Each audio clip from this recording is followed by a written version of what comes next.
কালকে বাংলাদেশ বিমান বাহিনীর একটি বিমান আমাদের 7-8 ক্লাসে আপনি বিধ্বস্ত হয়। 3টি মানে মেইন গেটে 3টি সেকশন একবারে সম্পূর্ণ পুড়ে যায়, সেখানে ছোটো ছোটো আমাদের ভাইয়েরা, ছোটো ছোটো বোনেরা ক্লাস করতেছিল। ছুটির 15 মিনিট আগে ঘটনাটা ঘটে। সেখানে গার্ডিয়ানরা ছিল, আমাদের শিক্ষক মহোদয়েরা ছিল, শিক্ষিকা মহোদয়েরা ছিল, আপনাদের স্টাফরা ছিল। তারা তাদের কাজের জন্য ছিল, শিখতে জানতো এভাবে এত দুর্ঘটনা ঘটবে। এখানে হতাহতের পরিমাণ আমি প্রত্যক্ষ করেছি। আমার সামনে প্রায় 20-এর অধিক নিহত লাশ বের করা হয়েছে, আহত সংখ্যা অনেক ছিল।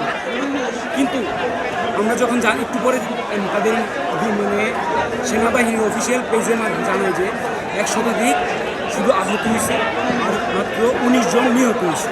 এটা কোন ধরনের কথা? আহত নিহত আমরা তো দেখলাম প্রায় 20-22 জনের মতো। এটা কমে কীভাবে? কমার কোনো প্রশ্নই ওঠে না।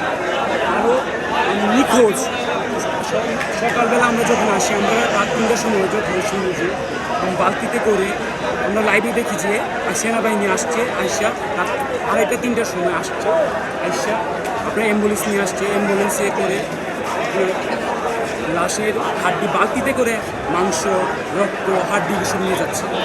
আমরা এসব শুনে আমরা আসি 3টার সময় আমরা এখানে আসি উপস্থিত হই।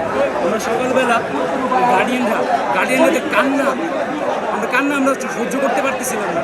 তারা এসে পারলে তাদের স্টুক করে ফেলে, এরকম অবস্থা।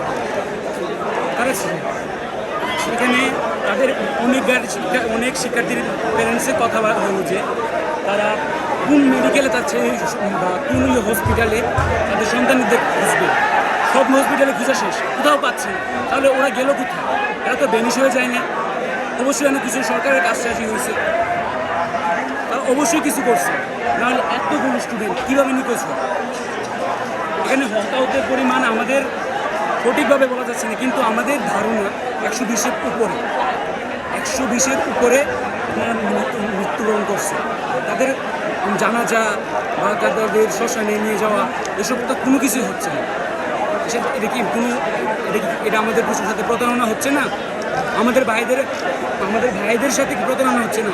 একটু আগে আমাদের উপদেষ্টা মহোদয় এসে বললেন যে আমাদের 1.5 লাখ টাকা ভর্তুকি দেওয়া হবে।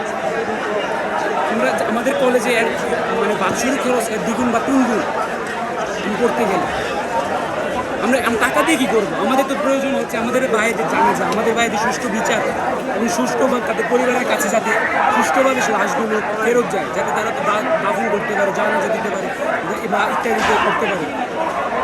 কিন্তু এগুলো তো হচ্ছে না, কোনো কিছুই তো হচ্ছে না। আমরা এটা সুষ্ঠু বিচার চাই।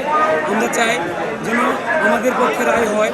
এখানে প্রায় আমাদের 20,000-এর উপরে স্টুডেন্ট আছে। আমাদের আগে প্রাক্তন ভাইয়েরা আসছে, আমাদের রানিং স্টুডেন্টরা আছে, আমাদের যত ভাইয়েরা ছিল বিভিন্ন ইউনিভার্সিটিতে পড়ে তারা চলে আসছে। কেন? তারা যাতে ন্যায় বিচার পায়, তাদের ছোটো ভাই বোনেরা যাতে ন্যায় বিচার পায়।